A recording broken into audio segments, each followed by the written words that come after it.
하나님의 형상, 하나님의 대행자로 세워져 가는 것에 대해서 오늘 함께 나눌 것인데, 이 35장부터 출애굽기 마지막 40장 구체적으로 이미 주셨던 말씀을 가지고 성막을 건축하는 내용이 나옵니다. 출애굽기 39장에서 40장에 가장 많이 반복되어진 단어 읽어볼까요? 시작.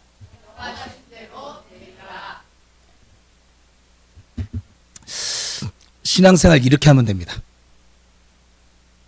뭐 이거고 저거 다 필요 없어요. 그냥 하시면 됩니다. 아멘. 믿음의 주에 온전케 하신 예수를 바라보면 됩니다. 노뱀 바라봐, 딴소리 하지 말고 바라보면 됩니다. 아멘. 여기에 우리 인간들은 자꾸 자기 지식자라고 토를 달거든요. 그래서 신앙생활을 못하는 거예요. 항상 기뻐해, 기뻐하면 될 것이고, 아멘. 쉬지 말고 기도해, 기도하면 될 것이고, 아멘. 감사해, 감사하며 살면 될 아멘. 것이고, 그럼 하나님 뜻 가운데 우리가 살게 되겠죠? 아멘. 근데 지 생각이 자꾸 들어가거든요. 막. 이런데 어떻게 기뻐해? 지금 기도할 시간이 없어. 무슨 감사야. 지금 불평안한 것만 해도 다행이지. 자꾸 이런 자기 생각이 들어가요. 그리고 자기는 하나님을 믿는데, 예수를 믿는데 얼마나 어리석습니까? 그렇지 않을까요? 제가 신앙생활은 요즘 제가 말씀을 이렇게 보면서 참 하나님은 복잡하게 믿게 하지 않으셨어요.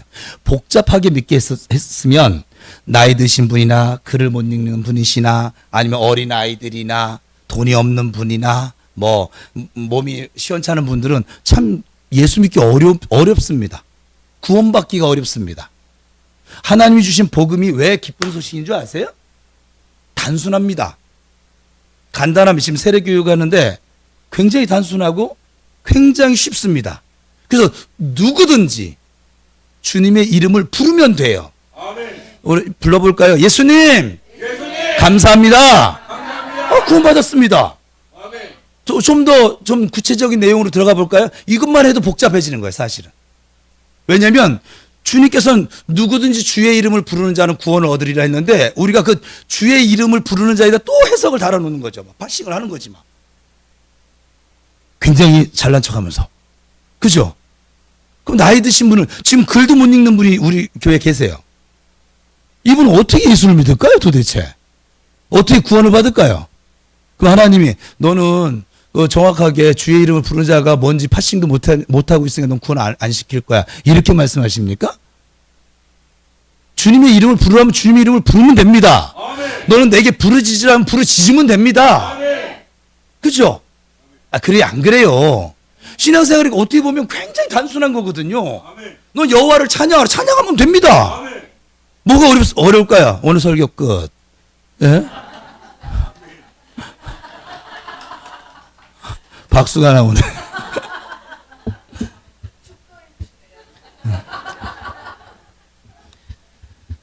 이 명하신 대로 되니라가 되지 않아서 우리 신앙생활에 자꾸 문제가 생기는 거예요, 사실은.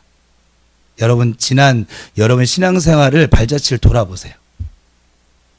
명하신 대로 안 했거든요. 기도하라는데 기도 안 하고, 순종하라는데 순종 안 하고, 감사하라는데 감사를 못 하고, 명하신 대로 하질 않거든요. 그게 내가 우상인 거예요. 하나님보다 내가 앞서가는 거예요. 그리고 나는 예수를 잘 믿는다라고 착각을 하며 사는 거예요.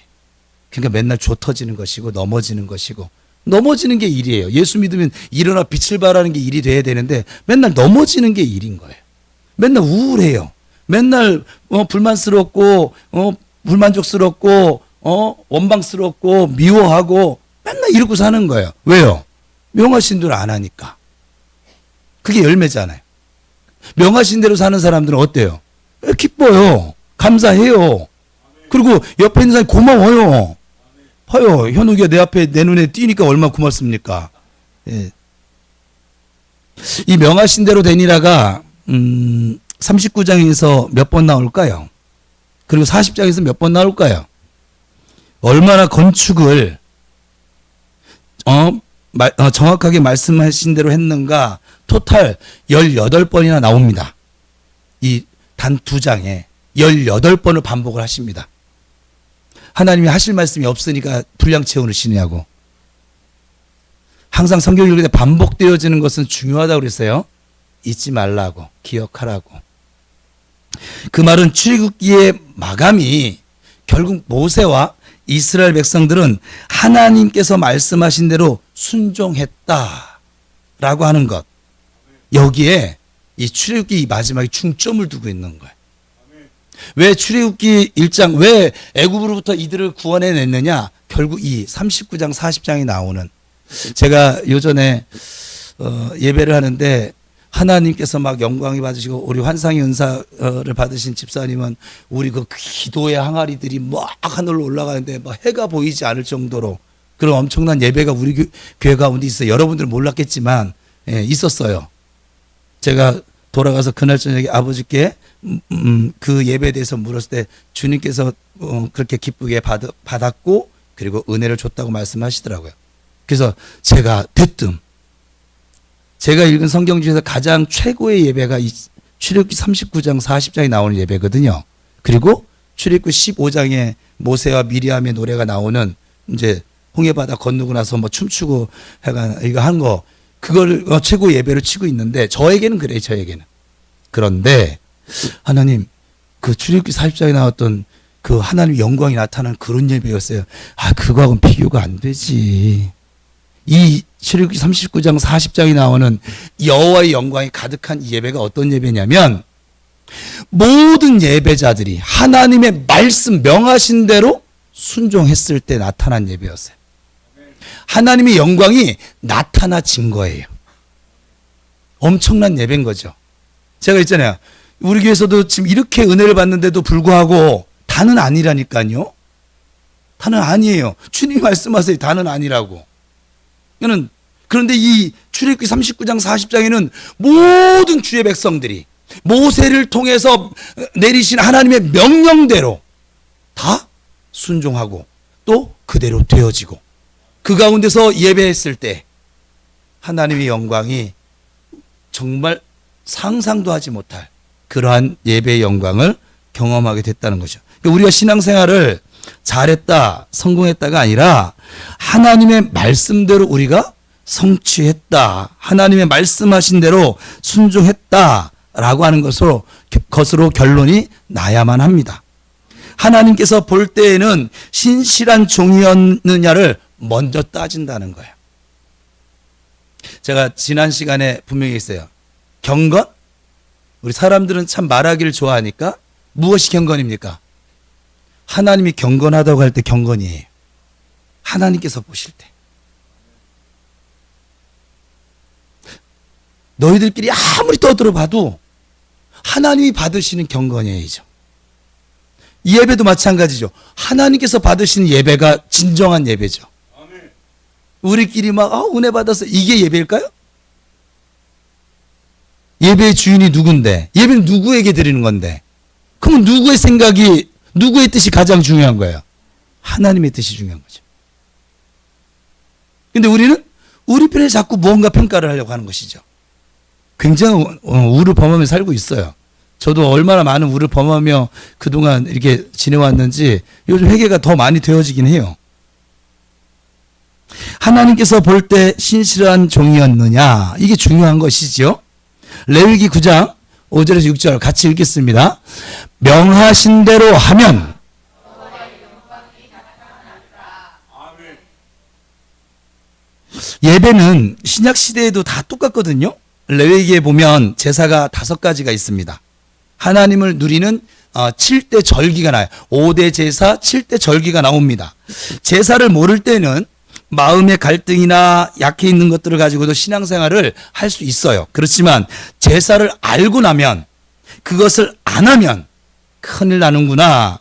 마태복음에 보면 5장 24절인데 같이 읽어볼까요? 시작. 예물을 드리다가 형제와 화목치 않는 것이 생각나거든 먼저 두고 가서 화목하고 와서. 뭔 말일까요? 누가 한번 좀 설명 좀 해보세요. 우리 두 분 목사님 설명해 보실래요? 이게 무슨 뜻인가? 무슨 뜻일까요? 자, 그러면 질문 한번 던져볼게요. 잘 생각하고 대답을 하세요. 예배하는 게 먼저입니까? 화해하는 게 먼저입니까?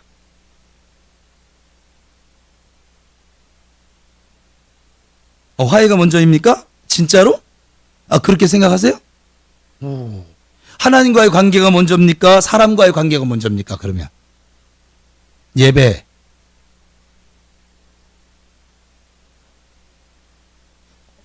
그렇죠? 예, 이미 뭐 첫 답이 그렇게 갔으니까. 그렇죠? 레위기를 배우면 어떻게 되느냐? 이 재물과 예물이 다른 거예요, 여러분. 재물을 한번 설명해 보세요. 재물, 예물.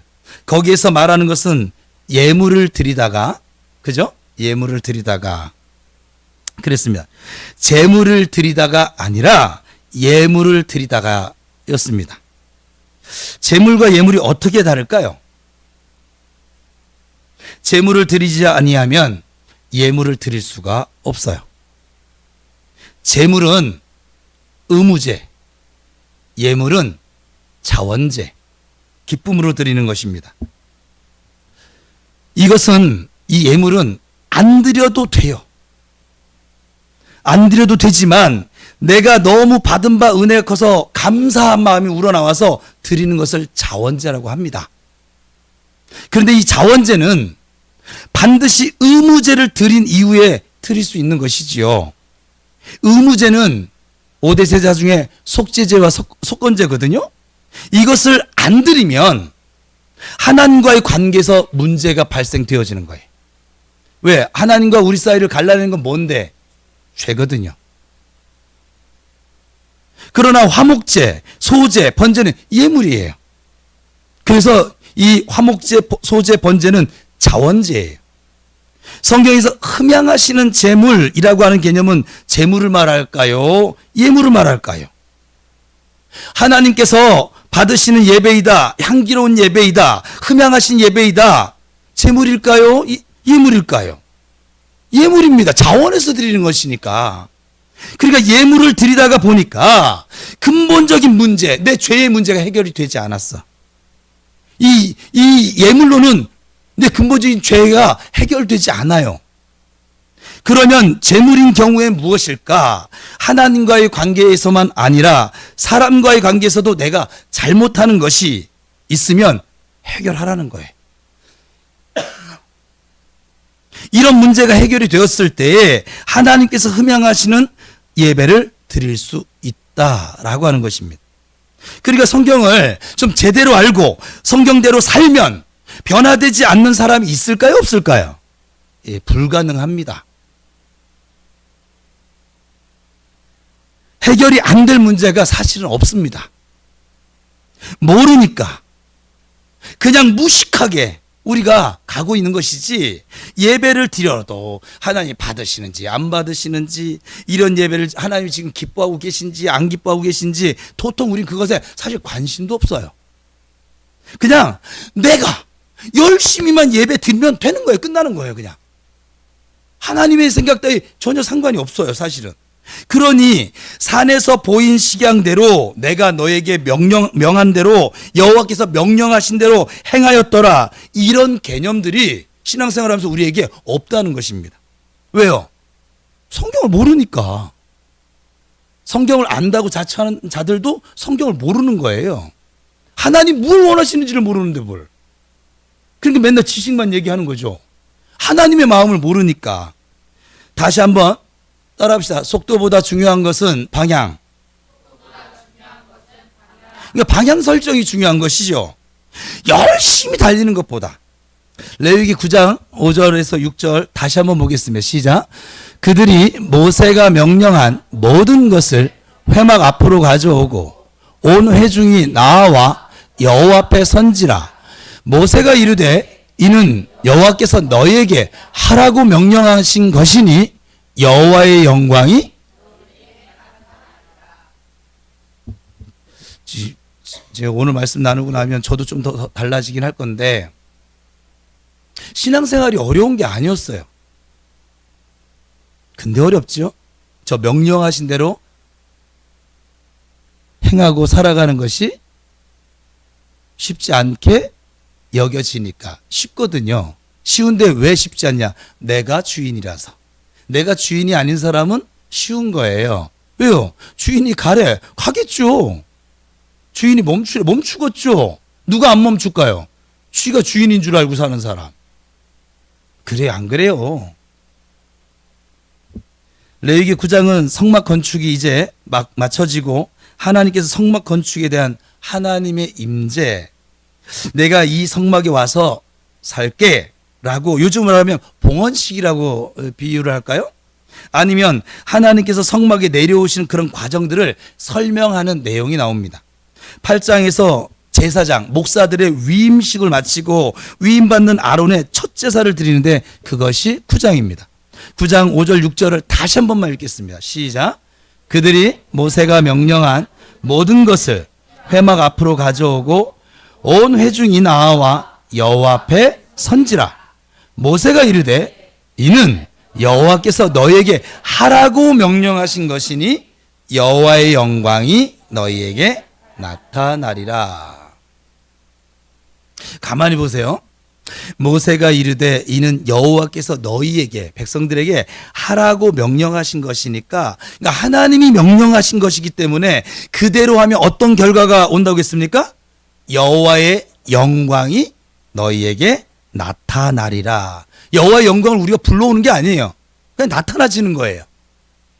이런 부분이 중요한 것이죠. 우리가 교회를 잘 섬기고 또 성장시켜서 정말 하나님 말씀하신 대로 순종을 했더니 우리 예배 가운데, 우리 집회 가운데 하나님의 영광이 나타나지는 것입니다. 으쌰으쌰 해가지고 막 사람들이 만든 프로그램에 의한 그런 부흥이, 숫자가 늘어난 그런 부흥이 아니라 정말 뜻밖의 하나님께서 내 이 성전에, 이 마음의 성에 찾아오시는 사건이 발생되어지는. 그래서 말씀으로 하나님을 경험하라고 그랬잖아요. 이거 책 말고 여러분이 심령 속에 성령으로 하나님을 경험하시라고요. 하나님은 죽은 자의 하나님이 아니라고요.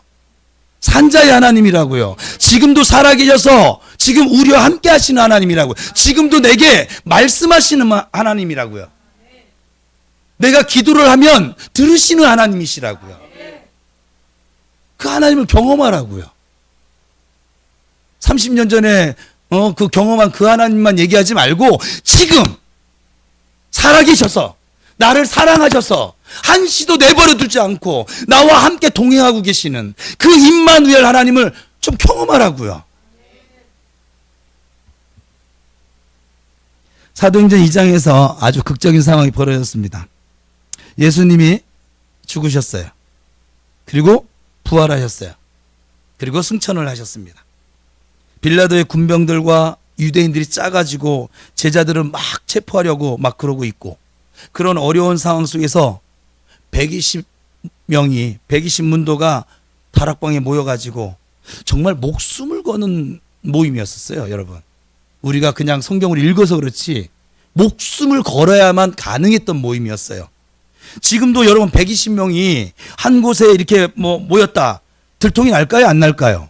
나겠죠. 우리 120명이 모여 예배 드린다, 이 주변에 차 주차로 이미 막 난리가 날걸요? 그렇지 않을까요? 그런데 그때는 인구도 작아요. 120명이 한 장소에 모였다, 이건 우리 여기 있어, 목숨을 내놔야 되는 것이거든요. 그 극적인 상황 속에서 정말 예수님이 하신 약속을 기다리면서 오늘입니까? 내일입니까? 정확한 날짜를 말씀 안 하셨으니까, 몇 날이 못 돼요 이랬으니까 피를 아주 말리는 시간들 아니었을까요? 기도하면서 마음 편했을까요? 그들의 세상 사람들이 말하는 우두머리인 예수님도 잡아 죽였는데 그 밑에 졸개들 잡아 죽이는 거 아무것도 아닌 것이죠. 그들에게는. 그래요, 안 그래요? 그런 상황 속에서 전혀 기도에 힘을 썼을 때 어느 순간이 딱 되니까 하늘이 열리면서 성령께서 역사하시기를 시작하는 거예요. 그때 여러분, 그 자리에 있던 이 120명이 느꼈을 그 전율, 한번 여러분 상상을 한번 해보세요. 굉장한 것입니다. 지금 모세가 무엇이라고 했냐면, 우리가 지은 것이 하나님의 말씀대로 했는데 이것을 말씀대로 해서 합격하면 뭐가 온다? 하나님의 영광이 나타난다. 이런 말을 할 때 이 지도자 모세의 마음과 그것을 기다리고 있다가 하나님의 영광이 나타났을 때 그 백성들이 느꼈을 그 감격, 그 감동, 여러분 한번 상상을 해보시라고요. 제가 지금 우리 교회에서는 교통정리가 다 끝나지면 하나님께서 우리를 어디 앞에 세운다? 요단강 앞에 세운다. 요단강이 갈라졌어. 말도 안 되는 전쟁 속에 여리고성을 침묵으로 7일 동안 계속 돌아. 말도 안 되는 명령이 주어졌는데 거기 다 순종을 하는 거죠, 지금. 이 훈련을 통해서. 그때 여리고성이 무너졌어. 어떨까요? 여러분 어떨 것 같아요? 여러분 살면서 그런 감동을 받아본 적 있으세요? 이 말씀이 살아서 우리 가정 가운데, 내 삶 가운데, 내 믿음 가운데, 내 기도 생활 가운데, 순종하는 생활, 감사하는 생활 가운데 나타나진 거, 하나님의 영광이 나타나는 거 경험해 본 적 있으세요? 그냥 그거는 여호수아에 나오는 내용이고요. 그건 구약이고요. 구약의 하나님이 현대의 하나님은 아니신 거죠. 다른 분이신 거죠. 구약의 하나님이 신약의 하나님은 아니신 거죠. 다른 분이신 거죠. 신약의 하나님이 지금 오늘날 우리의 하나님은 아니신 거죠. 다른 분이신 거죠. 우리의 말하는 걸 가만히 들으면 제가 볼 땐 그래요. 하나님이 달라요. 저는 그게 왜 다른지를 모르겠어요. 이유를. 주일날 사도행전 강의를 합니다. 주님은 성령이 이끄시는 대로 갑니다. 우리가 인정하든 인정하지 않든 성령은 가십니다. 여러분 인정하든 인정하지 않든 하나님이 살아 계십니다. 하나님 살아 계셔서 우리에게 지금도 말씀하고 계십니다. 우리를 깨닫게 해주시고, 그리고 우리에게 담대하게 해주시고, 오늘도 제자 훈련했지만 여러분들 느끼지만 우리가 얼마나 담대해진 줄 아세요? 그리고 여러분들 얼마나 성장한 줄 아세요? 이제 웬만한 악한 영들을 여러분들 덤비지도 못하고 있잖아요, 지금. 이제 웬만한 영들 다 떠나가니까는 뭐가 남았어요? 내 안에 있는 이 쓴뿌리 견고한 집만 남아서 그거 꺼내고 있잖아요, 지금. 그걸 우리 청년들도 알아.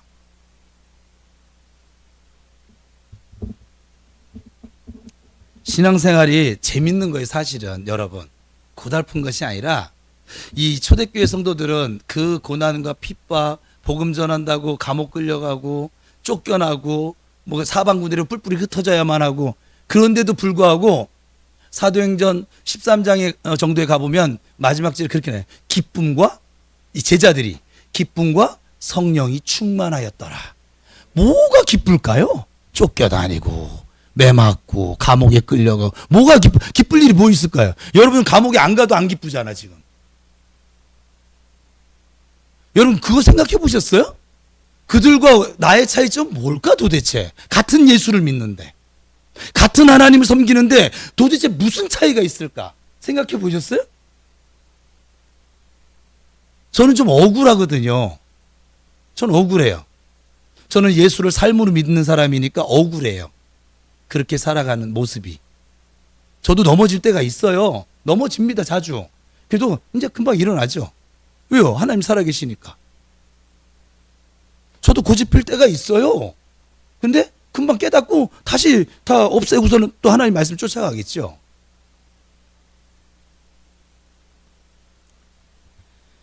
그냥 자연 발생적인 것, 그런 어떤 변화가 아니라 하나님께서 말씀하시고 우리가 성실하게 순종하고 응답했을 때 오는 그 결과, 그 언약을 성취하는 것이죠.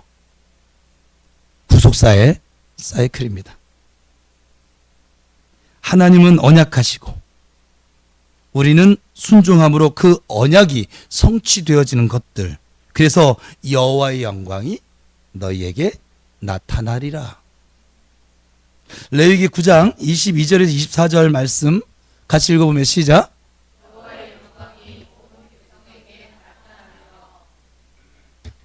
한번 상상력을 동원해서 그 현장으로 한번 여러분 레드썬, 최민술사는 아니지만 가보세요. 어떤 분위기였을까요? 아주 기가 막힌 분위기였습니다. 우리가 신앙생활의 승부를 어디에다 걸어야 할까? 사람일까? 현장일까? 그러니까 환경일까? 하나님일까? 하나님이시죠. 이게 중요한 거예요. 하나님의 말씀대로 순종하고 말씀하신 대로 백성들을 지도하고 하나님이 약속하신 것을 기다리고 그리고 그 약속을 우리가 이루어 드렸을 때 약속하신 대로 하나님의 영광이 찾아오고 이것을 진정한 부흥이라고 합니다. 숫자 노름하는 게 부흥이 아니라 모든 것이 부흥에 대해서 다시 한번요. 하나님이 하나님 되게 하는 게 부흥이에요. 우리의 이 심령에서 내가 주인이 아니고 하나님을 주인 삼는 게 부흥이라고요. 왜 정말 예수를 바르게 제대로 믿으면 왜 삶이 변화되지느냐? 주인이 바뀌었기 때문에 그런 거예요. 그전 내가 주인이었던 삶에서 예수님이 주인, 하나님이 주인인 삶으로 주인이 바뀌었으니까 당연히 바뀌겠죠. 여러분 이사가 보면 전에 살던 사람들이 꾸며놓은 그 집과 우리가 이사를 갔어. 우리 식대로 바꿀 거 아니겠어요. 하나님이 우리 삶의 주인이 됐기 때문에 바뀌어지는 거예요. 내가 바꾸려고 노력 안 해도 돼요. 바뀌어지는 거예요. 증인이 되어지는 거라고요. 내가 하는 게 아니라고요. 근데 사람들은 내가 요거 좀 하다가 요거 조금 참고 요 정도 하는 거로 생각을 해요. 예수 믿는 것을. 아니요, 주인이 바뀌었다고요. 판이 바뀌었다고요. 판이 바뀌었는데 그전하고 똑같이 살아. 이상하잖아요, 그게. 안 이상해요? 불가하지 않을까요? 여러분 BC로 돌아가서 살라고 하는 게 불가하지 않을까요? 여러분들 이미 AD를 살고 있으니까. 근데 어떤 이는 여전히 BC로 산다고요. 지 생각대로, 지 고집대로, 지 지식과 지 경험과. 왜? 주인이 안 바뀌었거든요. 그게 당연한 거예요. 제가 볼 때 그래서 사람들에 대해서 별로 화가 안 나요. 요즘은 이제 이거 깨닫고 나니까 주인이 안 바뀌었으면 그렇게 사는 게 맞지. 근데 바뀌었어. 우리 은영이 같은 경우 이제 없네. 없으니까 얘기되겠다. 우리 은영이 같은 예수 믿은 1년이 안 됐거든요. 근데 주인이 바뀐 걸 내가 봐도 알겠어요. 얘 지금 예언해요. 아유, 좀 부러워 좀 하세요. 예수 믿은 지 1년도 안 된 애가 하나님의 음성을 듣고 있습니다. 목사님, 제가 이런 음성을 들었는데 이거 주님의 음성이 맞아요. 이 질문을 이제 교회를 다닌 지 1년도 채 되지 않은 아이에게 주인을 확실히 바꿨거든요. 주인이 바뀌었는데 안 바뀌는 게 기적 아닐까요? 어때요, 여러분? 우리나라에 같은 나라인데 대통령이 바뀌어요. 나라가 바뀌어요, 안 바뀌어요? 바뀌어요. 많이 바뀌어요. 정책이 많이 바뀌어요. 뭐 싫든 좋든. 여러분의 가정에 아빠가 이건 안 되겠다. 죽었어. 그러니까 모든 것이 다 중요합니다. 그렇지만 교회와 성도의 본질은 하나님과의 관계입니다. 방법론에 모든 에너지를 쏟고 정작 하나님을 잊어버린 사람들이 있어요. 본질을 잃어버리면 안 됩니다. 정말 중요한 거. 하나님과의 관계이지 그 다음 하나님 사랑 다음에 이웃 사랑인 것이죠. 삶의 1순위를 자꾸 사람에게 두거나 어떤 환경, 상황에 두어버리면 나도 모르는 사이에 내가 원하지는 않았지 그냥 그렇게 흘러가고 넘어가 버리고 맙니다. 여호와의 영광이 온 백성에게 나타났다. 얼마나 기가 막힌 상황일까요? 우리가 예배드리는데 여호와의 영광이 모든 성도들에게 나타나서 상상만 해도 막 아멘 좀 해주세요. 이런 걸 아멘 하시. 여호와의 영광이 나타나야지. 근데 이게 당연한 거거든요, 사실은. 근데 이 당연한 걸 현대교회가 못하고 있어. 왜요? 다 지가 주인이니까. 기도한 대로 응답이 되어지고 하나님께서 약속하신 대로 그대로 성취되고 이때 막 느껴지는 막 그 희열, 그 감격 이럴 때 예수 믿는 게 황홀한 것이죠. 그렇게 고백되어지는 것입니다. 따라합시다. 신앙생활도 좀 앞에 붙여야겠어요. 예수님과 함께하는 신앙생활도 하나님 말씀 따라 하는 신앙생활도 성령을 쫓아 행하는 신앙생활도 황홀한 것입니다. 그 하나님께서 나를 인정해 주었다. 그러면 다 된 거 아닐까요? 뭐가 더 필요할까요? 2년 1월 1일 성막을 완성해서 세웠습니다. 그리고 민수기에 가면 20세 이상 남자로서 싸움에 나갈 만한 사람의 명수를 계수하고 여호와의 군대로서 비로소 드디어 여호와의 군대가 탄생하게 됩니다. 가족과 종족을 따라 세우고 진용을 짜고 깃발 밑에 세워서 여호와의 군대를 출발하도록 만드십니다. 이제 오합지졸이 아니에요. 하나님의 나라 여호와의 영광을 우리가 지키자 법궤를 앞세우고 여호와의 군대가 진격하게 되어집니다. 그러니까 출애굽기 전반부의 이스라엘 백성들의 모습과 지금 요단강 앞에 설 이 여호와의 이스라엘 백성들의 모습은 아주 딴판입니다. 홍해를 건너가는 이스라엘 백성들의 모습과 요단강을 건너가는 이스라엘 백성들의 모습도 전혀 딴판입니다. 이스라엘이 처음 난 자를 대신해서 레위는 2만 2천 명을 구별시킵니다. 장자들을 대신해서 처음 난 사람을 하나님께 드려야 되거든요. 처음 난 사람 대신에 레위 사람을 드리게 했습니다. 그렇게 하나님 묶어주셨어요. 장자와 내 집의 장자와 레위 지파 사람과 이렇게 묶어가지고 레위 지파 사람들이 서포트를 하게 한 거예요. 내 아들 몫으로 주의 종을 섬기도록 만드신 것이지요. 구약시대는 11조를 다 제사장들이 갖다 드렸거든요. 그것을 레위 지파가 관리를 합니다. 그 중에 다시 그 중에 11조를 제사장에게 드렸습니다. 그리고 이스라엘의 진배치나 행진의 순서를 하나님 또 알려주십니다. 이제는 그냥 백성들이 그냥 이동하는 게 오합지졸로 이동하는 것이 아니라 여호와의 군대로 진용을 짜서 이동하게 하십니다. 그러니까 질서가 생겨진 거예요. 여호와의 군대로서 드디어 출발합니다. 우리 교회가 이제 얼마 남지 않았어요.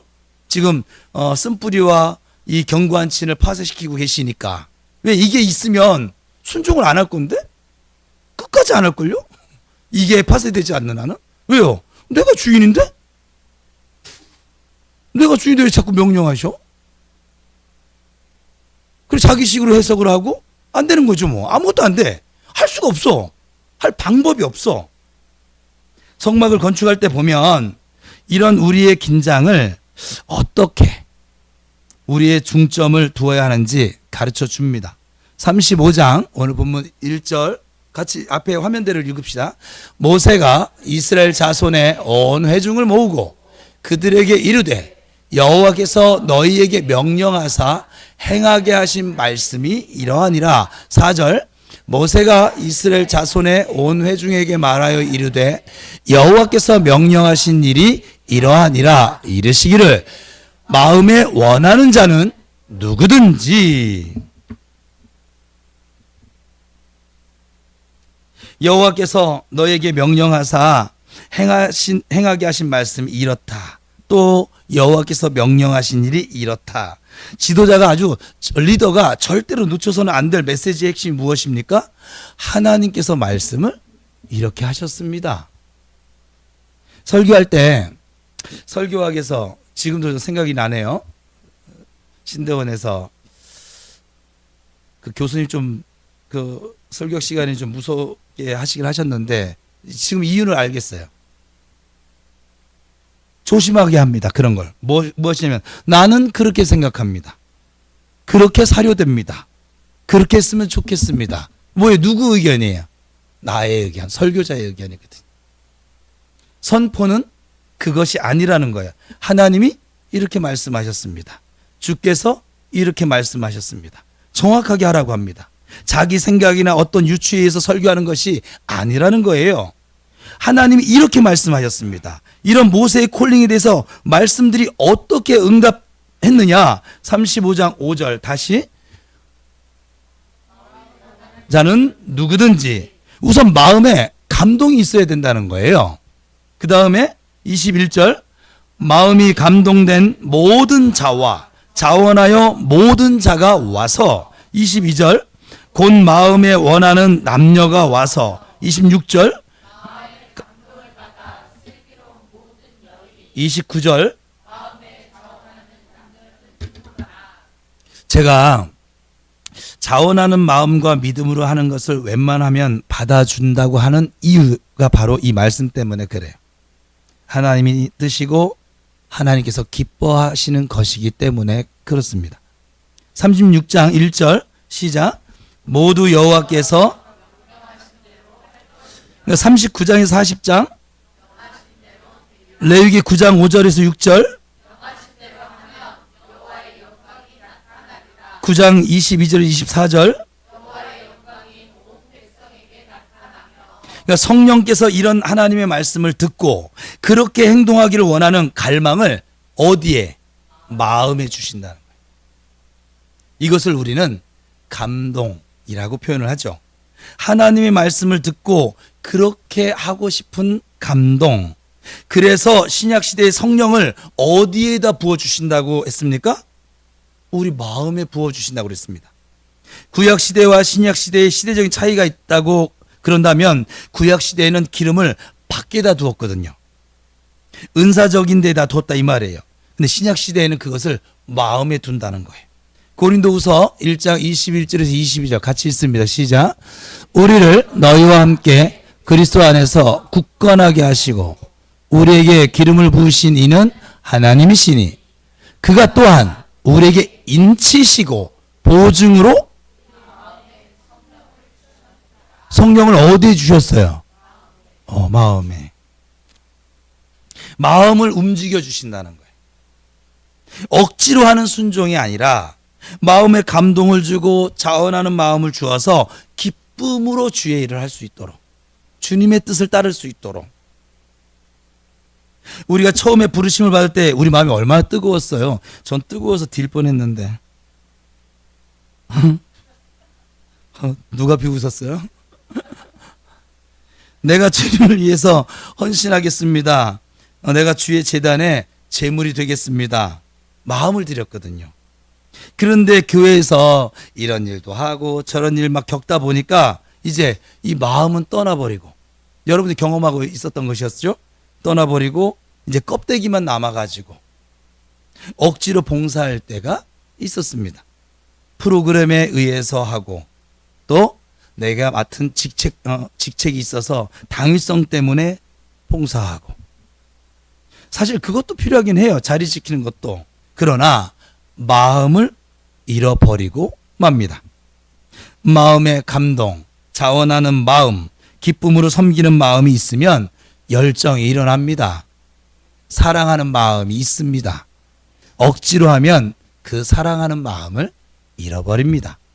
그러다 보니까 스트레스, 과로가 와버리고 피곤이 누적되어 가지고 이제 마침내는 사람 만나는 것도 귀찮고 예배하는 것도 그냥 어쩔 수 없어 드리고, 우리가 마음이 회복되어져야만 합니다.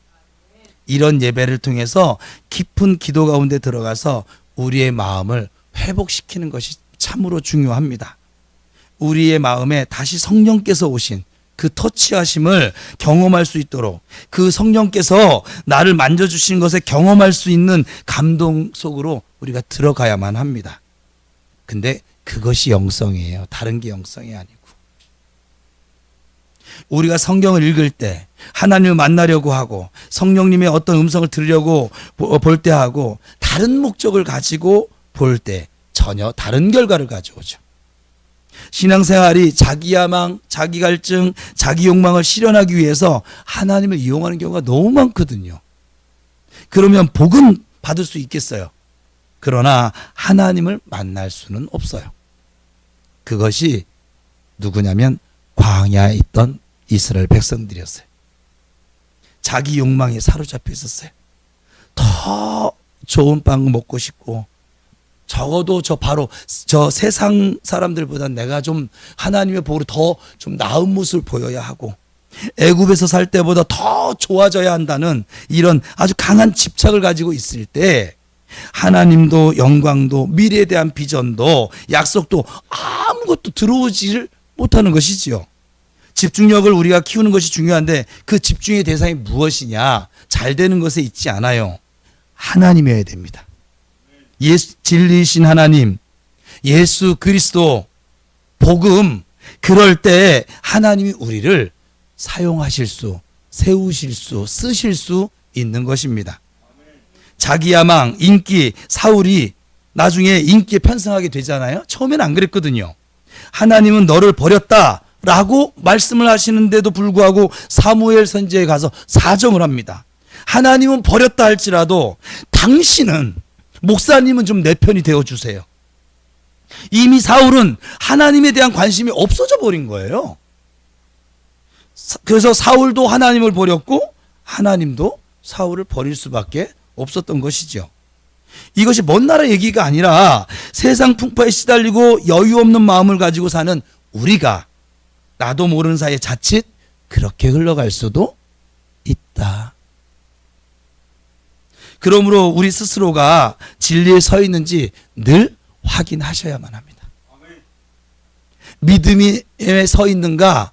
나에게 있는 믿음은 진짜 믿음인가? 오직 예수, 오직 하나님의 영광, 하나님의 말씀, 하나님의 뜻, 그것을 이루기 위해서 지금 서 있는가? 내 믿음은 그런 믿음인가? 자꾸 테스트 해보셔야 되는 것이죠. 검증해야 될 것이고, 그것을 도와줄 수, 스스로도 잘 못 봐요. 그래서 네트워크를 형성해서 서로 격려되고 서로 위로가 되어지고 서로 도움을 줄 수 있어야만 합니다. 그래서 친교가 필요한 거예요. 그래서 교제권이 아주 중요해요, 성도에게. 여러분들은 어떻게 생각하는지 모르지만. 그래서 교회 생활을 하나님이 그래서 교회 생활을 시키는 거예요. 성막 생활 시키는 거예요. 혼자서는 이게 안 되거든요. 근데 여러 사람과 교제를 해보면 나타나져요. 지금 내가 올바른 길로 가고 있는지 아닌지 함께 예배만 드려봐도 저는 알 수 있어요. 사실은 지금 하나님을 대장으로 왕으로 주인으로 섬기고 살아가고 있는 믿음인지 지가 주인인지 보여요. 여러분 눈에 또 보이죠? 보여요. 왜요? 열매가 그렇게 나타난다니까요. 내가 주인인 열매와 하나님이 주인 열매가 달라요, 여러분. 성막은 하나님을 만나는 곳이에요. 하나님께서 거기서 내가 너희를 만날 것이고 그렇게 말씀하셨고 우리의 죄를 용서해 주시고 또 함께 하신 것을 거기서 우리가 확인할 수 있는 장소가 성막이고, 그래서 성막은 이 땅에서 천국을 살아가는 중요한 공급과 교통의 중심이었던 것이죠. 그래서 성막에 나아가서 우리가 하나님으로부터 새로운 신성한 공급을 받고 또 정결케 되는 경험을 하게 되어지고, 더 나아가서 하나님의 영광, 그 후광을 입고 우리가 돌아서 나올 때는 우리의 몸에서 그분의 향기가 그분과 함께 있으니까 당연하지 않을까요? 지난주에 저희가 찬양단에 고기 회식을 했는데 아우 먹고 나가서 차를 탔는데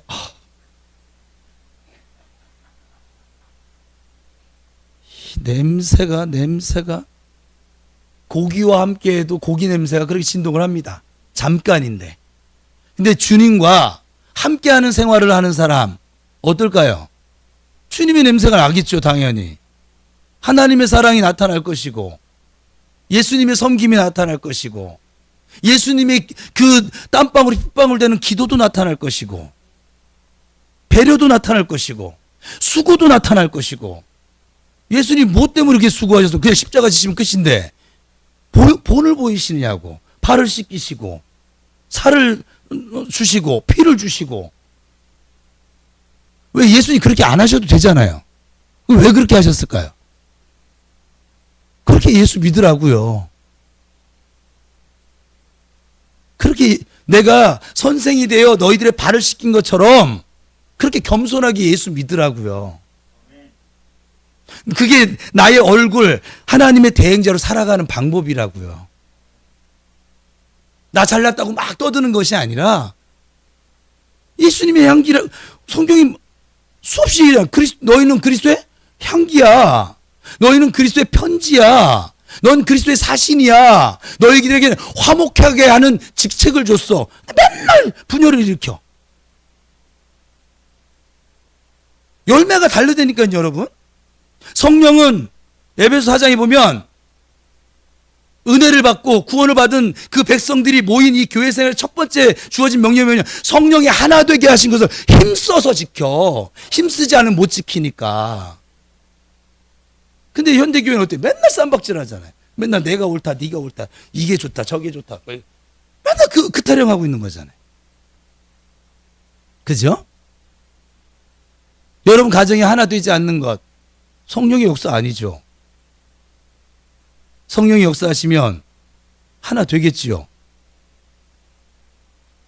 우리 교회가 성령으로 충만해지면 하나 될 거예요.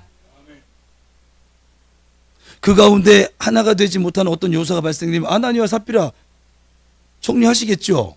아간 정리하시겠죠. 왜? 친구해야 되니까. 그래요? 안 그래요? 그래서 우리가 돌아서 나올 때는 우리 몸에서 그분의 향기가, 그걸 우리 현대식으로 얘기하면 열매가 나타나는 것이죠. 그래서 우리가 하나님께 집중을 하고 또 하나님을 목표로 하고 하나님 앞에서 나의 경영, 하나님과의 관계를 내가 늘 돌보고 살필 때 작은 영광으로도 큰 영광, 이제는 우리의 모습이 아닌, 나의 이 고집스러운 모습이 아닌 하나님의 형상으로 우리가 나타날 수 있는 것입니다.